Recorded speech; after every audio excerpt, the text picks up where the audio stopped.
Uh-huh. All righty, we'll get started. We got me and 5 others. We got how many, 20 people in here. That's okay when the moment of truth comes to do some the hands-on for test 2. I'm hoping so far it's been pretty consistent in terms of number of people who log in and look before noon. So I'm hopeful that as we go through this exercise, exam 2, especially part 2, it will not be a painful experience for me or for you. Let's take a look here at over in Canvas at the modules, and we're at week 10. Now we've been working ahead on these cases, so today we're going to work on access case number 3. But I want to take some time to just remind everybody, you should have already uploaded these Excel files. And I want to talk a little bit about exam 2 part 1 and exam 2 part 2. Now, exam 2 part 1, I have a file. At the end of every module, I have a file that says, here's the point distribution for the course. Here are the resources for the quizzes and the exams. Here are the resources for the Microsoft Excel cases and the resources for the Access cases. The resources for the quizzes and exams I know are in everyone's mind. And so I've got it here for you. And let me find it. Here it is. Okay. If you scroll down here to exam 2 part 1, you'll say see resources for exam 1 part 1, and that is because these first 2 exams are focusing on Boolean logic, set theory, some systems thinking, and this is just part of the course. So if again, I've got those resources for you. They're either in the Canvas. If they're in Canvas, I indicate. If not, they're in that supplemental website, which is the link to it is located up in the welcome area, in the welcome module in the course. All right? Yes. Yeah. Exam 2 and nothing about set theory. It was all about Excel and Access. Oh, was it really? Okay. Well. I think exam 1 had stuff. So. Exam 2, so what, you've taken it already? Okay, and it was all about Excel. All righty. Well, add some Access, but primarily Excel. Well, thank you. That's my deal. Okay, let me recommend that you do this. If you've paid attention to the cases that we've done, that should have helped. On the other hand, if you say, okay, what would be a resource for me that we have in the course? It's obvious. And I'll go back up here, and we had two textbooks in the course, and I'll go over here to the bookshelf itself, and we'll take a look at it. If it is indeed, I thought it was just a repeat of the other repeat of truth theory and stuff like that. All righty. That being given, that being true, if it is primarily about Excel, you've got the Excel, that data analysis and modeling book. And you also have Google, and you have the cases that we've done, so you can look at those. Then if it's got some stuff about Access in there as well, you can take a look at and also you can look at the cases we've done, as I mentioned that, and then you can also take a look at the Lambert book, which will be we're working it through now, and that's the one that's on Microsoft Access. So if I did not, I thought I wanted to repeat that, and if I didn't do that, my apologies, and I'll take a look at how everybody does on scores and see what I need to do. Okay. No wonder I had so many puzzle looks in the first section. Well, all right. We'll adjust my role. I'm not here in the world to defer you from getting a good grade in the course or ruining your life. You'll trust me on that one. So I'll take a look at it in the scores. We'll see how we do. But it is 60 minutes. It's 25 items, 1 attempt. And again, I thought it just simply replicated a lot of the questions in terms of Boolean logic and all that. If not, then you've got 2 textbooks. You've got the Lambert text, okay? And then you also have this text,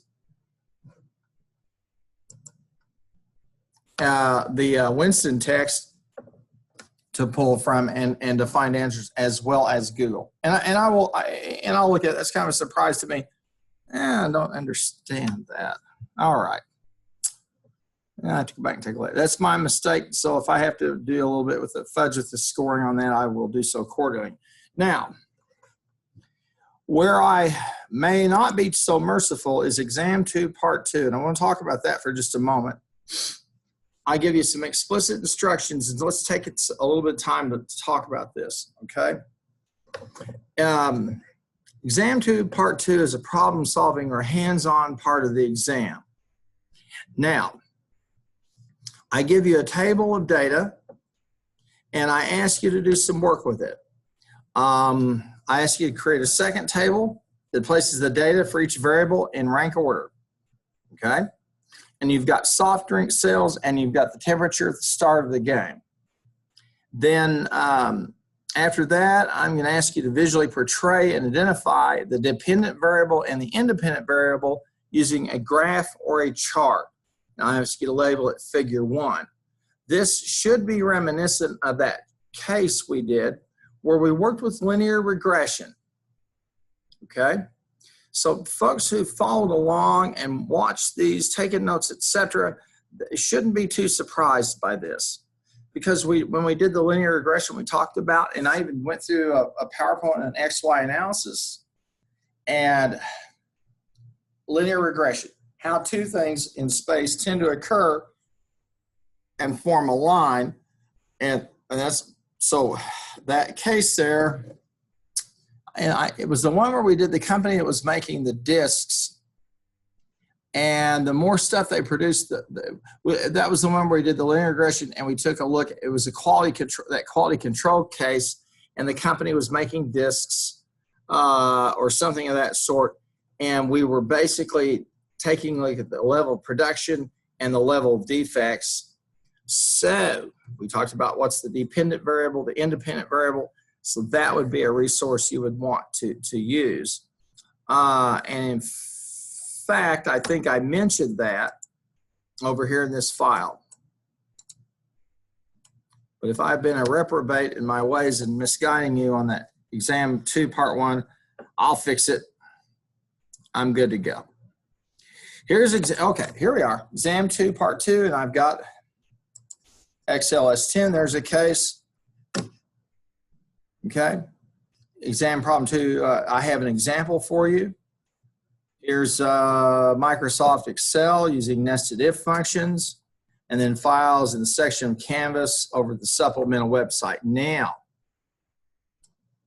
that being said, let's go back here for a moment. Remember now, I asked you to take, you have this table of data, okay? And I ask you to take the table 1 and create a second table that places the data for each variable in rank order, and to identify the variable that's the dependent variable and the variable that's the independent variable, okay? And I want them in rank order, which means you're going to sort them. Then after you complete that task, I ask you to visually portray them using a graph or a chart and label that figure 1. That shouldn't be too hard. Now, we come to the second part of exam 2, part 2. This one's a little trickier. I'm going to give you, I'm going to say take the data from your newly created table 2 and put it into an Excel file, okay? And I want you to write a formula that identifies the sales. I've got sales volumes like low volume, medium volume, high volume. Now, you can write conditional statements, or you can use a VLOOKUP. If I were you, I'd go back to one of those cases where I used variable lookup, VLOOKUP, and I'd do that because it's the lazy person's way to categorize those data. And trust me, I'd be lazy, okay? So you'll want to take a look at that. I ask you to provide me a screenshot from the Microsoft Excel file that demonstrates the accuracy of your work. So you'll want to go back there and look.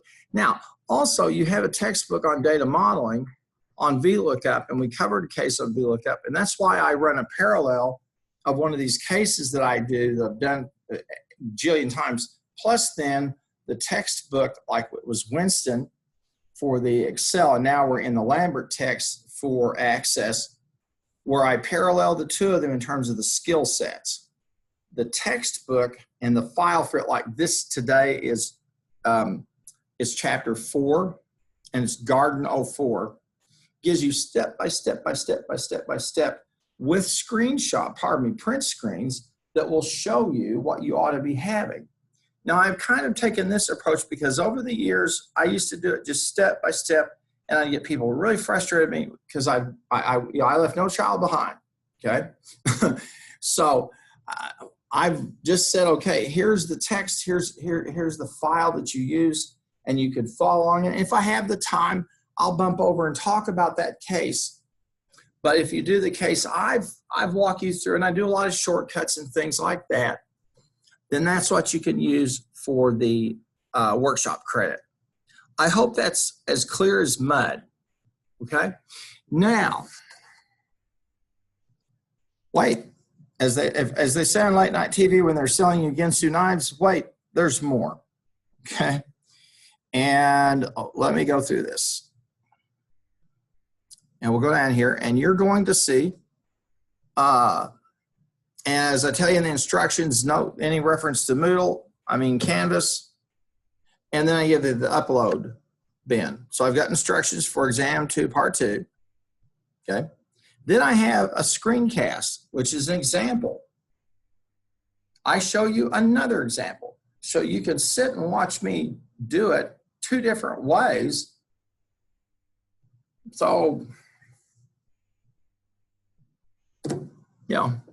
I'm not sure what more. So again, you've got the videos that we make here for class, the recordings. You've got these examples. You have a case. And so exam 2, part 2 should not be that hard. However, for the one who has slept through the videos or hasn't looked at them, or who logged in and said, yes, I've seen it, and you sit there and then you listen to rap music or whatever you people listen to, it's going to be tough. Questions? I'm a mean old man, and I understand that. And if you hate me, you hate me, okay? You're just going to have to get used to it, because look, you're going to work for people that you hate and they hate you, or you'll have a customer that hates you and you hate them, and you'll just have to get by and work through the situation. So I don't count on your performance or your attendance or anything of that as a reflection of how much you like me.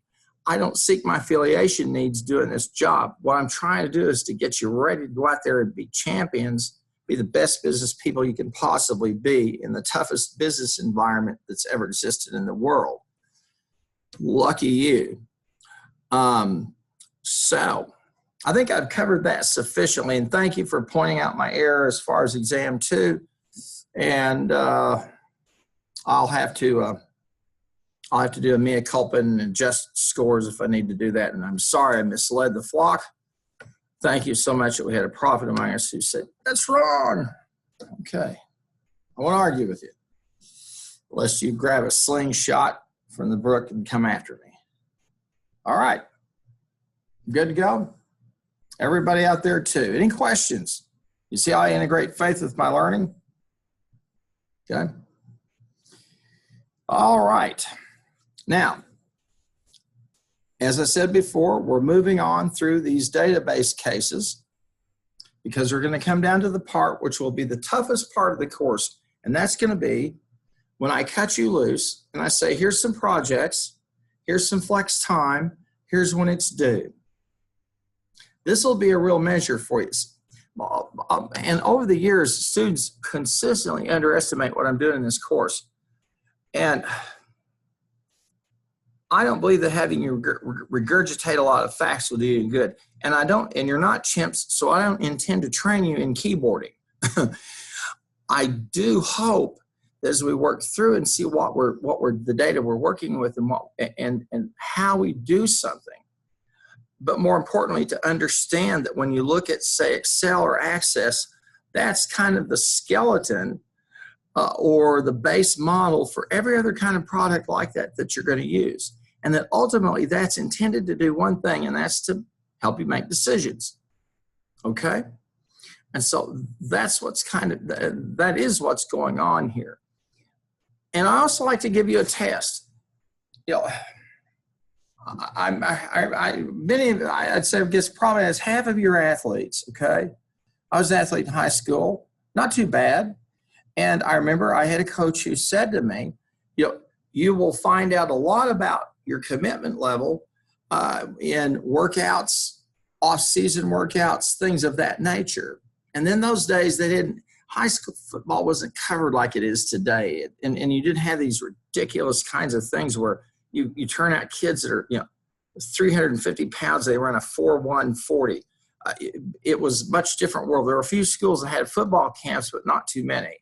So it was up to you. And I remember my parents did me a great favor because during the summers, I'd work for my dad for a while and it was the back of his restaurants. And it was my shift was 10 o'clock in the evening till 6 in the morning. And I bussed tables and washed dishes. And I guarantee you that will not only teach you the value of hard work, but it is hard work. And then I got shipped off to my grandma's up in Iowa to work on the farm, loading and unloading bales of hay, slopping hogs, and everything else farm people do. My first time I ever went up in the first week, the first day, we had about 6 meals, and I could probably consume 10,000 calories. I burned them all off. Because farming is a hard business. You work very difficult. I remember, I think maybe my junior year in high school, I was up there and my cousin was beside me and I was furiously shoveling corn husks into the feeder. And he looked at me and he turned to me and looked at me and said, is it not dawned on you that every year you come here, that pile never gets any lower? And I understood. He said, pace yourself. It was hard work. So when I got back and it was football camp time, football camp for me was like, this is heaven. I've worked out in 90-degree heat with 9% humidity, hoisting 150-pound bales. And hey, my parents were smart. They chose not to invest in exercise equipment, all the other things. They said just hard work. So I was ready, chewed it up. So same story for all of you. I hope you have that spirit. I believe many of you have a great desire to be successful, and that's going to be part of it. Okay, enough of the sermon. And since I have many of you out there remote, I can't collect offerings, so that's a little frustrating for me. Nonetheless, let's talk about case number 4. And so I'm going to take a look at this. These are the resources for the Microsoft Access, and we'll open it up. Okay, and we're on case 3. And this is the old case I'm working with. This is a bill of materials. A bill of materials is the list of all of the stuff that goes into a product. If you order something from Amazon, okay, you should get a set of instructions, and the instructions today can serve as a bill of materials. Now, the people who distributed it to you from a who got the components or whatever, their people above them in the food chain, the supply chain, they had a bill of materials that lists every single part, etc. So we're going to look at that, and we're also going to do a little bit more work with queries and some customized sorts. And this is going to be that ACCDB3 done file over in the welcome module of Canvas. So we're going to be working with it. Then for the detailed step-by-step kind of thing, if you want to do that, is Garden 04, and that's in the Chapter 4 files for the Lambert and Cox text, and Lambert and Cox cover that in Chapter 4. So you've got those two. If I get to that one, I will. Again, it's for if you feel shaky or you get nervous, it's there for you to take a look at. And again, it takes you step by step by step by step. And it's worthwhile to take a look at, because they really do break everything down. All right, now let's look at that first database. And if you go over there in the welcome module, you'll find it. And it's that access, the access September, ACCDB3, I think done or something like September 15th or SP15. It's over there in the modules, in the welcome module, okay? And so you'll want to download it to your file, to your desktop, okay? And just to be nice, let me pop up over here to the welcome modules. I'm a grumpy old guy. I know it. I was grumpy when I was a young guy. What's changed? And we'll go down here to, here it is, Access 3 done. Sometimes it's a good idea to test yourself. As I was talking about that, my dream was to play catcher for the New York Yankees. I played baseball too. And I had the glove, I could hit, but I didn't have the arm strength to throw people out at second base. And so when we went to what people, I guess, call the combine now, or the scouts, fat guys with cigars going, oh, okay. I couldn't throw the ball fast enough to throw somebody out. They timed it. And he said, you're not going to make it because you can't throw people out. They'll run all day on you. And I said, but if you have a pitcher who throws no hitters, we don't have to worry. He said, there's not many of those around. And they said, now, if you want to try maybe for another position, go ahead. My dream was to play for the Yankees as a catcher. That was my dream. It was over, and I was depressed for 2 years. Okay. Well, I thought, all right, maybe I could play football. I had a few letters from some places. They were probably more interested in my GPA than my body. I get that sense. So I went down for one for the Southeastern Conference. Okay. And this is a camp where they had prospective players.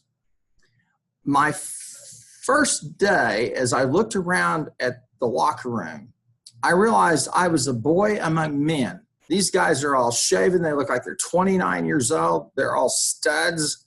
And they look like they could break me in half. And I'm going, I don't belong here. And when we went through some of the simulated practices and things, I learned very quickly. However, I had a letter from Vanderbilt University, a scholarship, offering me to play football.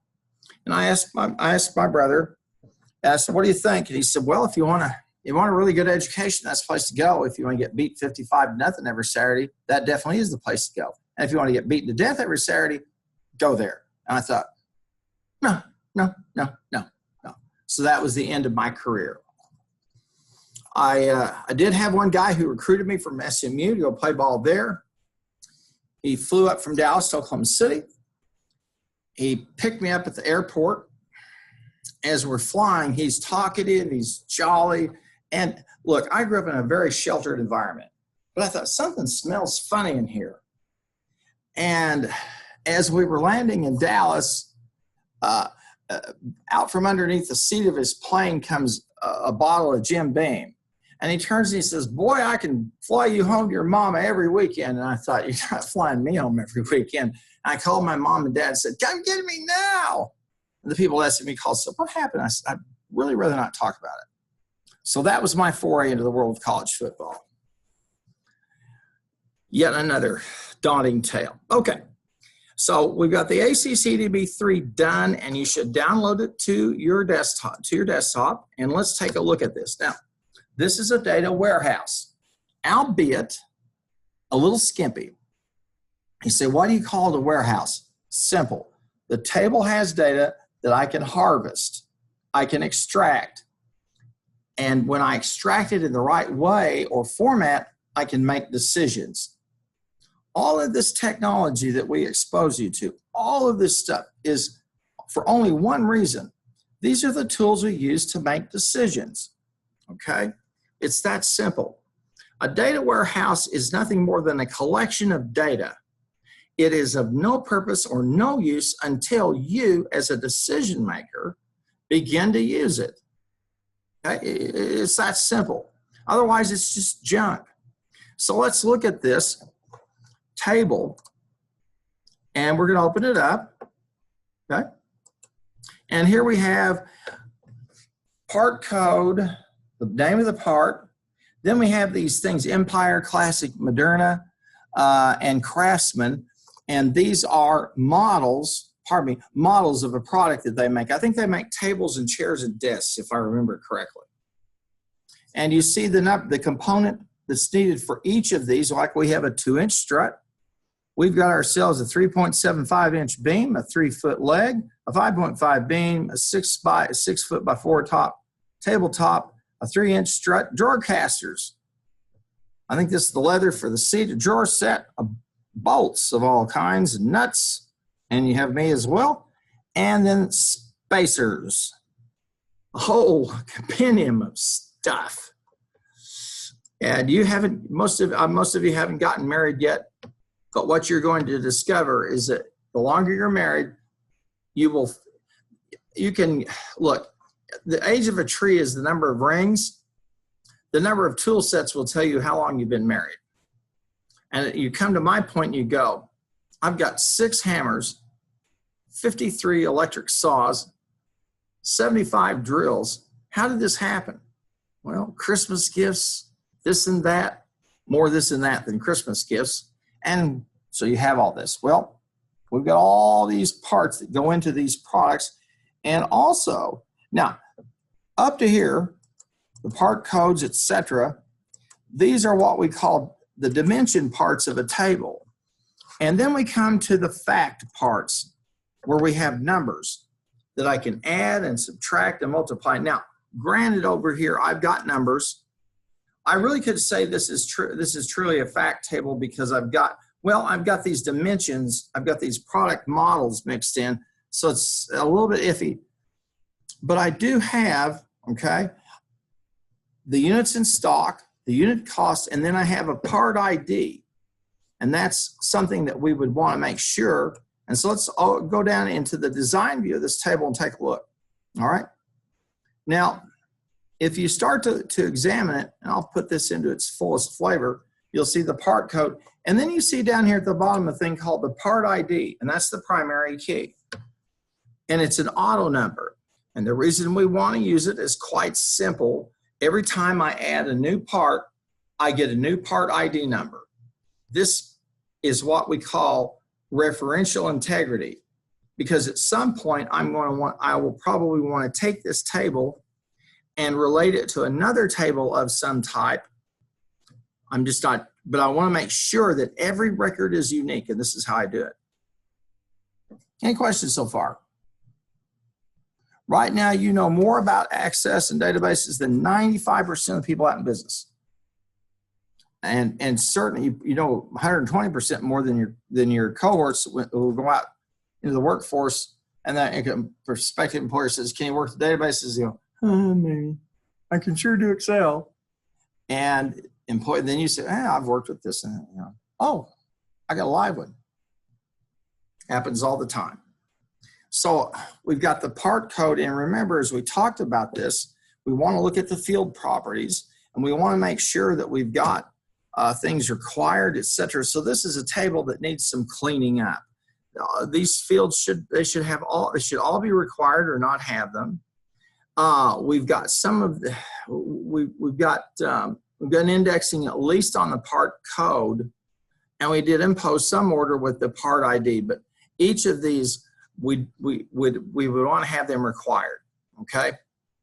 So this is just one of these little cleanup deals that we would do to get the table ready to go and actually be a professionally done table, as well as the description, who, what, when, where, and why we have this.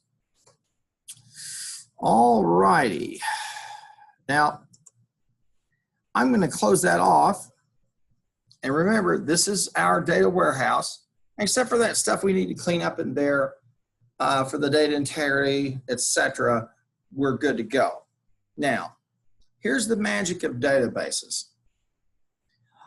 This information, until I add to it or subtract from it, and as long as I can access it, has value. This data has value because the records in combinations will give me some type of insight. Databases are exceptionally important because they let us leverage the law of large numbers. When I can go and I can get millions of records, I can start to look for patterns. And now today I can train the computer to look for patterns. And when it finds patterns and it identifies a pattern and I go, oh, there I have gold. And it's just going to continue this way. This is just how things are going, okay? You are very fortunate in that you live right now, and I live in a time where historians will look back and say, the computer really changed everything. And in terms of how people do work and society. And information, other than people, information today is the most valuable resource in the world. The reason this table is so incredibly important or useful for us is this. In the old days when I worked with a database, I created a table. I took up physical storage in the machine. Then when I ran a query, I had to write programming, and then I'd save the query and I'd take up space in the machine. Once you take up enough space in a machine, it goes, ouch, stop. If you compute more than it can handle, it can literally heat up. That's why the first computers were in rooms with carefully controlled climate, and people came in, it was like a surgical ward. And look around you now, this is how robust these machines are. They're in a state of extreme neglect, but they still work. If we could only make cars as well, what could we do? Well, that being said, when we started using this thing called the graphic user interface, away we went. And you've heard me talk about the fact that if you've seen Access, you've seen all the databases. That's just basically how it is. All right, now, I'm going to pin that back there so we have the acuity. Just to emphasize again, all database products have two things going on in the GUI. They're going to have a ribbon either on the side or across, and then they're going to have a listing or grouping of the objects for your database. So let's look at some of these here queries for just a minute and talk about them, and we'll open this up. All right, and this is something called task 2 from a long case from long ago. And we can look at this and start to say, okay, I kind of get what's going on. Now, if you look at this, you'll see that we've got the part name, okay, the unit costs, the units in stock, and then we have the units, the dollar value of each of these components for these models. Empire is a model, then you have the components. Classic is a model, etc. Okay, and then we have the value in inventory. Now, the nice thing is that over the years, Access has been kind of updated to look a lot more like a true commercial database. So, for example, right here, if I want to know the total value in the inventory, okay, I can click on the totals. Okay, and it will give me that, and I can get the sum, the average, whatever. I'm interested in the sum. And there it is. Okay. Now, unfortunately, Access stops there because it won't let me do rows. If I want row summaries, I have to use an aggregate function, and I have to go in and do some work in the SQL part. That's why I would say if you had something like this, even this, and somebody said, well, okay, I want to know, I've got the value in the inventory, okay? So I've got that all covered. I want to look at some other, I want to look at some summary data like standard deviation, all that. I want to put this into graphic use. It's simple. I export this to Excel, okay? Now, really, really good commercial products will have a feature like that where then it will have that kind of spreadsheet function. And then it will also have a function that will let you visualize the data, okay? Now, I want to show you something real quickly, and I want to encourage you to go over and visit. It's a place called Teradata University. All right. And as the Teradata University Network, and if you get a you can go through their certification program, and it's really something to have on your resume. And they will also let you they've got all kinds of resources and articles and things about analytics and the use of analytics tools. And one of them is SAS Visual Analytics.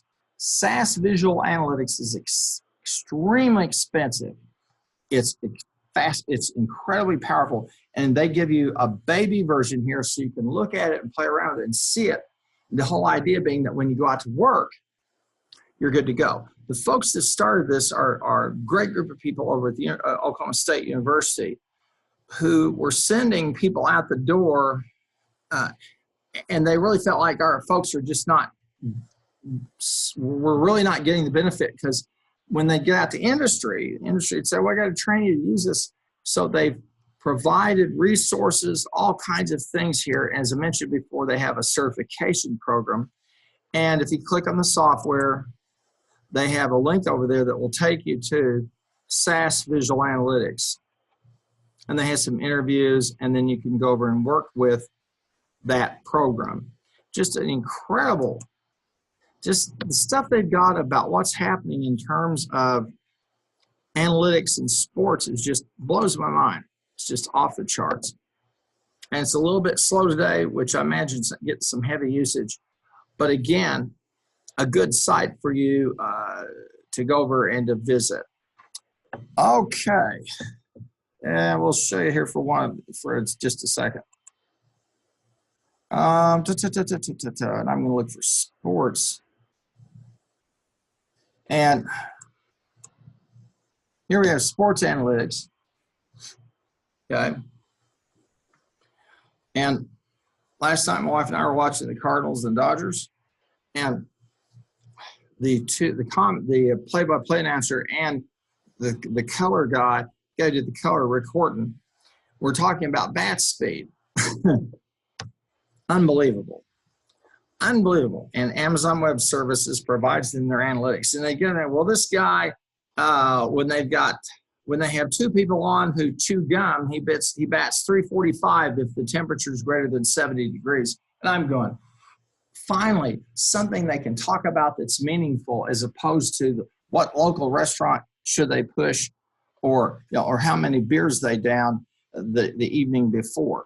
And trust me, I've listened to enough baseball in my life, but now we've got some conversation going on, and I'm loving it. A lot of people go, I hate that. All right, so let's go back to our database. Okay, now we can go down to the design view and let's look at it, and you'll see all of these expressions here. Now, again, if you don't have that many cases, fine, write the expression. And here they're saying, okay, the imp costs, and let me get it up here where you can see it. The thing that really frustrates me more than anything is this stuff is really not that hard. If an idiot like me can understand it, as intelligent as you folks are, you ought to be all over this. And that's what it disturbs me. And trust me, I are an idiot. Now here we are, we've got imp costs, okay? This is the Empire units cost, and that's Empire, that's the field, and we've got it in brackets, times the unit cost, which is in a bracket. And you'll see they're going to do that for each of those, and then they do it in aggregate where they create another expression. Now, I would say probably you could do this a lot better with Excel or with a Power Pivot table than just sitting here and writing these. But if it's something you want to do or you have to do, at least you've seen it and you know how to do it. And if I go over here to the next one, it's going to be the same thing for Classic. It's just the algorithm. It'll be class cost, and I'll have class in the bracket, and then I'll have the unit cost. And then guess what? At the end of this, to get the value in inventory, we'll add imp cost plus class cost plus mod cost plus, you get my drift. Over and over and over and again. There is only one thing in this world that I want to do over and over again. Eat Lay's, I think it's Lay's cheddar, sour cheddar cream chips. They're like, for me, they're like meth or crack. I can't keep my hands off of them. So I have to monitor them. I have to take, I can't take a bag and just sit down. I have to take a bag, put them in a bowl, and my wife monitors my intake anyway. But I love that stuff. It's sour cream cheddar cheese or something like that. It's just, oh, fantastic. A lot of joy. And I'm going to get as many as I can before the old final curtain falls. All right. Well, let's look at task number 3. Again, we're working on that. We're doing some more work. We're doing some customized kinds of queries. And here we've got the part code. In this case, we're trying to look at the number, we're looking at the total number of parts that are required for, we have some kind of an order, okay? And so we know that, we know how many parts we need per part, and then we know per model. And then we have the units in stock, and then we created an expression using the parts needed. And that was going to be simply the units in stock minus the total parts required for the order. Does everybody see that? Yeah, no? No? Yeah, this is on task number 3. And if you look at the far right, you're going to, far right, the last two, you're going to, the very last field, parts needed. Okay? Okay, you guys didn't do that. Can you see the parts needed there on mine? Yeah, because you hadn't done it yet in the thing. So and I'll just show you what you're going to do. Let's go back down to the design view, and here's how you do it. I'll show you the expression. And again, this is why they're so clumsy. It's going to be the parts needed. And I'll show you here. Thank you for letting me know. I forgot we hadn't worked through that. We'd done that in the first section. That's the dangerous. But here it is. I put in parts needed, colon, units in stock. Okay. You can see my little yellow pad minus total parts required for order. Ever see that? Copy and paste that into your blank field there, the expression, and it should give you those. Now you said, man, I could do this in Excel a lot easier with drag and drop. Okay, you probably could. If you've got hundreds of these things, I'd say take it to Excel for 2 reasons. One, you can just simply put in the formula and do the cell referencing and carry the baby on down. But more importantly, it will give you the ability to visualize these data. And I'm going to show you what I'm talking about. Okay? Has everybody got that? Done that? Okay. You sure what I'm talking about? I'm going to close this off. And let's see, let's go over here to task 3. There it is. I want to get you close. Task 2, I'll close. And then I'm going to go to task 3, and I'm going to export it to Excel. Now, what I'm going to do, okay, I'm going to find it on my desktop. I'm going to browse. I'm going to call this task 3. I've done this already today, so and I'm going to click go, okay, put it on the desktop, click OK, and it already exists. That's fine. We're good. And I'll close it and watch. Now, I exported that table, pardon me, I exported that data set from the query, and now I've got it over here, and you'll see it's going to be over here in some little white-looking little thing. I want to find it. Where are you, my friend? And I've already replaced it on the desktop. So where am I not seeing you? Where are you hiding, my little friend? And it's gonna look like a little white kind of Excel sheet, but it doesn't have the green with it. It's a system file. And I'll go back over here and do this again.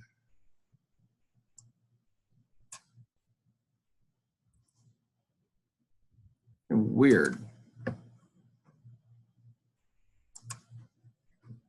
And put in the desktop. And let's see if I can find it right here. Maybe I will. Task 3, let's look through here. Well, there's task 3 anyway. I'm going to do this. I'm going to sneak through this process and open up task 3 right here. Okay. But you export your desktop as task 3 or whatever you want to call it. But I want you to show you something. Okay. All right. We did the expression, and you should have taken the units, the units on hand minus the units required, okay, and done that expression, and it would show you how many units you need to order, right? With me so far? What if I've got 10,000 parts or 5,000 parts or 1,000 of these records? Well, one of the things I can do is I can add a visual factor to it that alerts me to the fact that I need to order. And so what I did here is I visualized the data, and here's the key thing. I want to, how much do I need to order? Well, it's very simple. I highlighted all of these, okay? And I used a conditional formatting. And I said, I'm going to highlight rules. And if it's less than 0, I'm going to use light red fill with red text. Okay? Just a simple visual cue say to me, I need to order. You say, could I have used a conditional statement? Like equal if the units in stock is less than the total parts required? Sure, be my guest. And if you do the cell referencing, it will tell you, you can put a flag on it and say, need to order. But I think, if you're a reasonably intelligent person, go, oh, it's red, time to order. And you'll notice something about these, they're all negative numbers. Why? Well, you have a deficit when you take the units in stock less than ones required. So you know what to order. And then you've got a couple of them there, and you're in good shape. Got it? Now, here's another thing that's really nice. In column H of this, I'll show you what I'm going to do. I'm going to put safety stock. Okay? Now, I want to make sure that I have safety stock so that I'm going to order more than 122. I want to have maybe another extra 50 units for everything. I'm just going to be arbitrary. So I'm going to put this equals, okay? And I'm going to be doing the column, so I'm going to put the dollar sign in front of the column, G2 plus 50. Now, I want to make sure that that's a positive number, so it's pretty simple. I'm going to put it in parentheses, and I'm going to multiply it times -1, and I'll get my positive number. Isn't that nice? So I need to order, G2 plus 50. So I need safety stock of 72. So then I can take that safety stock, all right? And I need now a total order. And I just simply say this is going to equal, and I add the two together.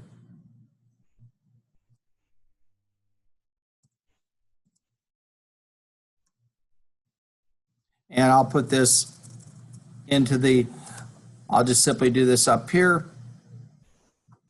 And I get my total order, and I'm good to go. Okay?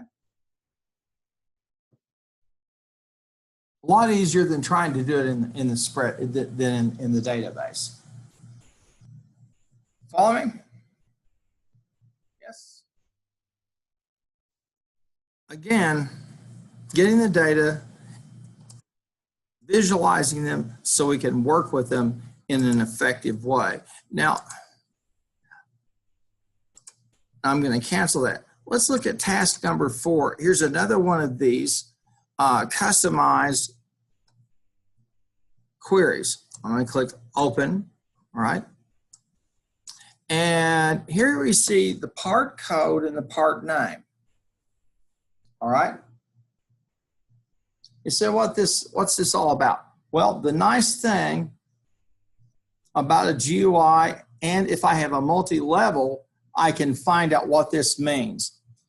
Now, remember that when you're working in Excel, your eye gets 2 pictures, what's in the toolbar and what's in the cell. Okay? Well, that same principle of a series of kind of windows or views works here. I can click on the design view and I can see how the query works. Now, I've got the part code and the part name, and it looks like to me that somebody said, we've got some supplier. Their name starts with a C, and we want to find out every part they sell to us because we've heard they're going out of business, and we're concerned, so we've got to find another supplier. And so if you'll notice there in the criteria, okay, I've got like, double quotes, C, then the asterisk, which is a wild card, then close double quotes. And I use the C because that's the first letter of the name of that company. It's my supplier. And then everything that's got a C in front of it, it's going to grab it for me. And it's just basically that asterisk says anything after the C, grab it. And when it executes, it gives us this. We'll go to the data sheet view. Now you say, you told me that the data don't get saved, but the code gets saved. What are you talking about? Let's go down to the SQL view and take a look. SQL, structured query language, is a specialized language. It's very easy to learn. Once you've worked with it for 2 or 3 weeks, you go, oh, okay. You can get to some complicated stuff. And on like splitting tables or joining tables or all those kinds of things. But for all intents and purposes, you could start to take it apart by looking here. And I'm gonna take a look at it here, and let's see. It says I'm gonna select 99% of all queries are select queries. Abraxas, case 3, that's the name of the table. Then dot, and then part code, that's the name of a field. And notice, then part code, and then a comma, and then Abraxas, case 3, the table again, and then dot part name. Okay. In databases in SQL, we use domain name. We use domain names just like we do out in the internet. okbu.edu. Here it's Abraxas case 3 dot part name. And we're going to get it from Abraxas case 3, where, and this is a Boolean logic, the Abraxas case 3 dot part code is like C with a wild card, meaning anytime I find a C as the first thing, I grab it. And then I'm going to order it by part code. And in all databases, the ordering and sorting is in ascending order by default. Okay. Now,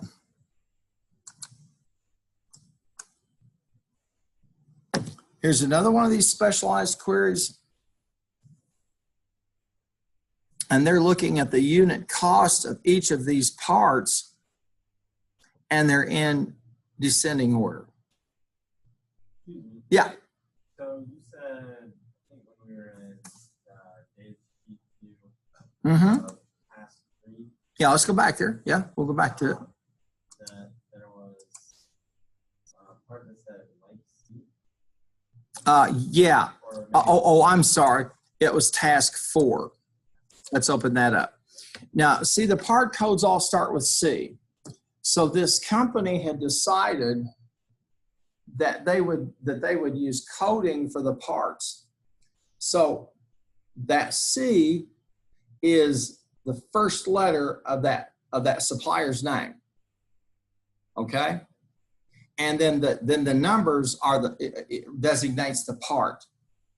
So when you look at C 4123, you're looking at something from Colbert Company or Chapman or wherever. And then 4123 may have a 2-digit, but that 41 might mean something and the 23 means something. Who knows? But they've decided that with their vendors, the first name of that vendor will be the first character in that code. Got it? Make sense? Now, when you go back down and they do the query, here's what we're going to do. We'll just use some simple Boolean logic, and we'll go to the design view and watch. See, and we're going to put, I'll put it out here where you can see it maybe a little better. It's a good question, and I'll cut it down over here. And it says like C, and notice the asterisk. The asterisk is a wild card.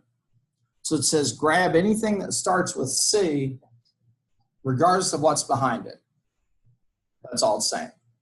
So what does that look like when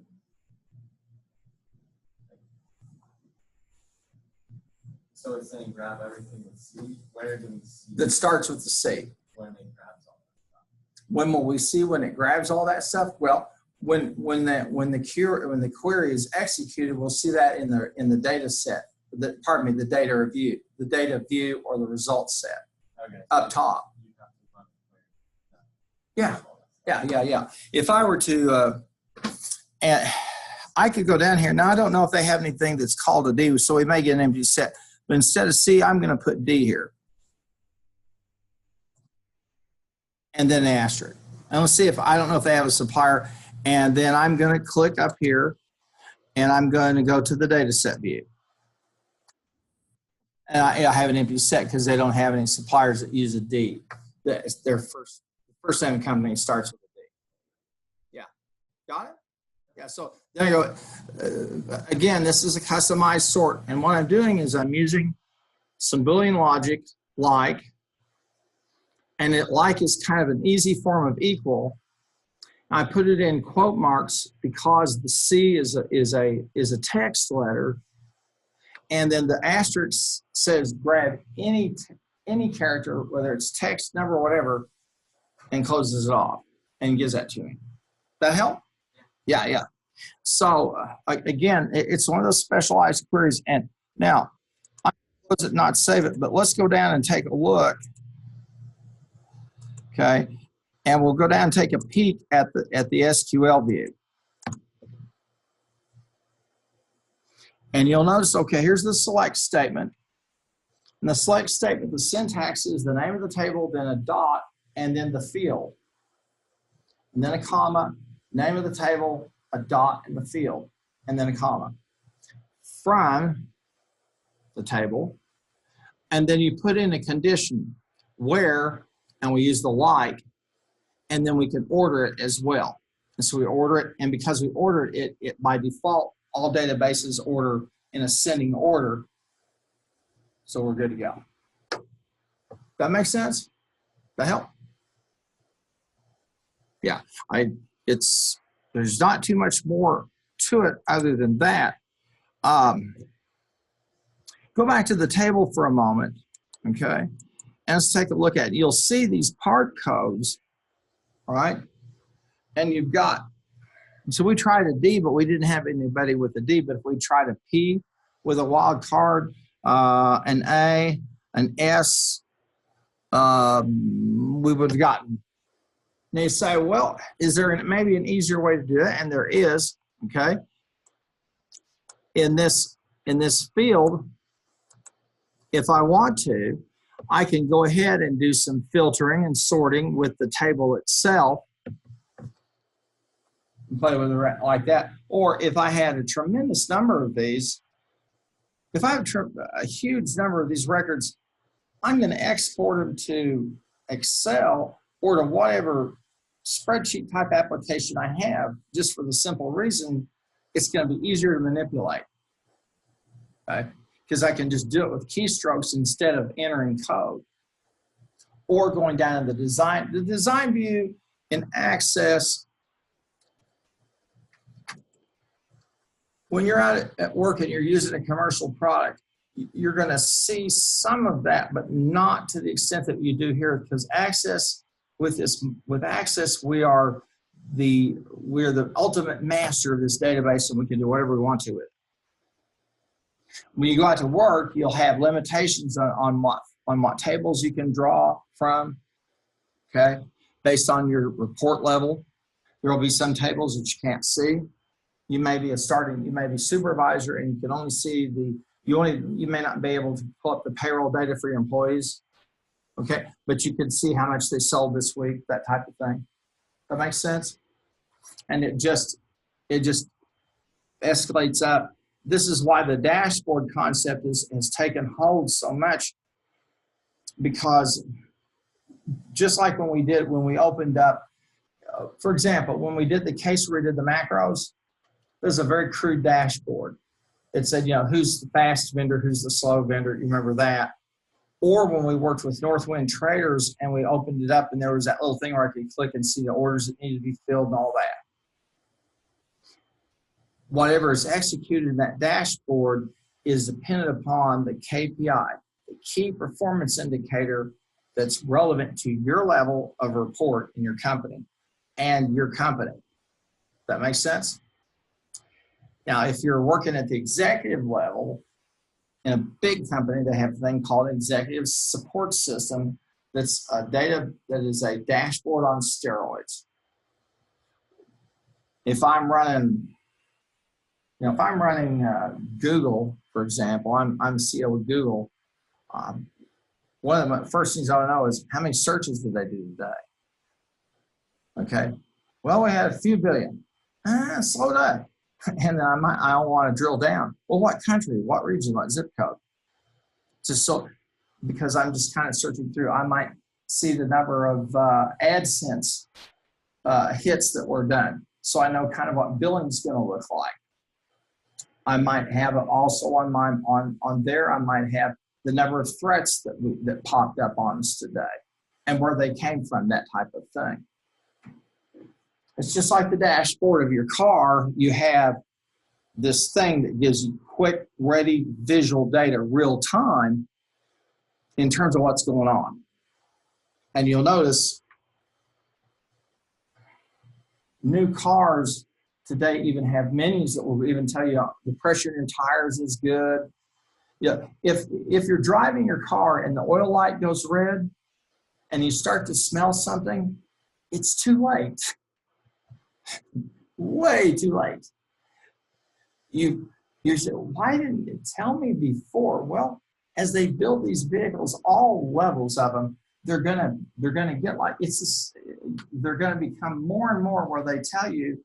You'll probably at some point your grandkids will probably have a voice command and go, and they'll get to choose the voice, a British voice. It sounds very impressive. If somebody goes, hey, bro, what's happening? Okay, cool. Better put some air in those tires, and the oil's bad, and you're running on fumes. And you'll go, what's new? And they'll go, well, it looks like your crankshaft's about to give, and the brakes are going. And I know that sounds like fantasy stuff, but it's coming because people manufacture cars want them to last longer. So you'll go, okay, I'll take that deal. 196 payments, this looks good. 18 years, not bad. You laugh at me, but it's true. Every year I watch to see the median number of months the car on credit sales in cars. When I was your age, if you financed a car at 36 months, they thought something was wrong with you. It was 12 months. If you can't pay it off in a year, don't buy it. Today, it's like, let's do 72 months, 6 years. $119 a month for 6 years. And of course, they do it because they want everybody to have a car. They're nice people, right? Oh, no, they want your interest money so they can price the car. One of the heart-stopping moments for you gentlemen and you ladies who are out there who are listening in is when you buy your first house, and at the end of all of the stuff, and you sign a little paper, it says, here's the total cost of your home, including interest. And you know, first 10 years on most houses in the United States today, the first 10 years is nothing but you're paying interest and very little premium. If you can walk in with a lot of cash and put it down and have equity built in, you can lower your interest because you can start paying the principal faster. Or there are people out there that do these things like, they do 15-year fixed mortgages versus 30. Okay, 30-year mortgage. It's just my wife go, I wouldn't do anything for 30 years. Okay, good. You want to pay them $150,000 interest? Be my guest. There are others like a 15-year fixed ARM, which means I have a fixed payment, but I have an adjustable rate. And that means that $300 payment I was making is now $800 because the interest rates have gone up. Make sense? Yes? No? No? Okay. All righty. So we did a little bit of work with that specialized query, and we'll click on the home again. And I'm going to unpin this so we can close that off. Now, let's look at task number 5. Now, you notice something that I have not done, and that is I have not talked about access reports. They are wretched, they're terrible, they're too much trouble, don't deal with them. If you're working with a commercial product that will produce a report for you, use it. If you're at work, like at school, if you have to do reports and you got to report some data, you go into Excel, work the data, make it look pretty, design it, you know how to do that, and embed it in a Word document. And you're good to go. This is another specialized query. And yeah, we just did this in ascending order. That's all that we did. The reports make me crazy. Now, let me stop. Any questions about what we've done here? Yes? No? Okay. I do want to take just a couple of minutes or so to talk about that Garden 04, and that's the home over there in Teradata. Well, I think I've talked about that enough. Here are, when I go read, when people tell me this stuff's boring, I go, you really don't know what's going on out there. And these things, for example, that are happening in sports analytics, here's an access with what they call an SQL assistant. That's a new product that's out there. SAS Visual Analytics is another. All kinds of resources. And we'll go back up here for a moment and we'll click on software. And they have some hands-on, must-see stuff.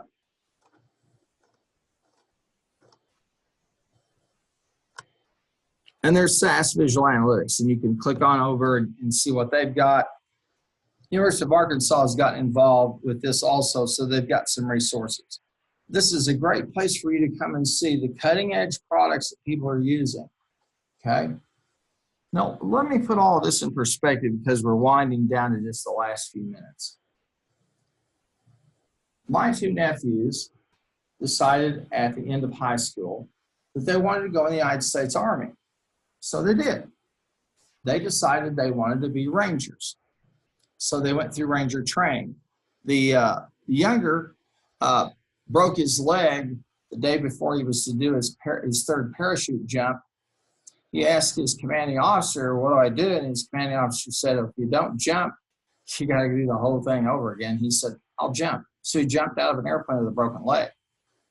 And it was a test to them to see if he'll do what he has to do. Well, I'm using a lot of verbiage here to get to an interesting point. Those two young men were data specialists. You say, what are you talking about? Their job was to go in after they found the bad guys in Afghanistan, and they did 5 tours between the two of them. And when they find bad guys, they'd go in and get every electronic thing they could get. Why? Get as much information as they could. They could take, I took my Dell home out there to see them out in Arizona one year, and they took it apart in 2 minutes. They drained the hard drive in 2.5 minutes. They had every bit of data I had. In 10 minutes, I had my phone. They were trained, and they spent 18 months learning that all day long. Why? Because this is a way to find out stuff about bad guys. Okay? By the time they were through with that, and then they went through weapons training and all that stuff, the U.S. Army had probably in each one of them had probably invested about $500,000 of time and training. This is the reason why that we're starting to use drones, and you're going to see robots. Soldiers are extremely expensive items, more expensive than anything else for the simple reason they have a brain and they've been trained to do things. And so I remember they told me about, I said, tell me something exciting, but don't give me details, but I just want something kind of exciting to happen. And so here's something exciting. He said, a lot of those bad people, you know, they will buy phones, temporary phones, okay? You use it and throw it away.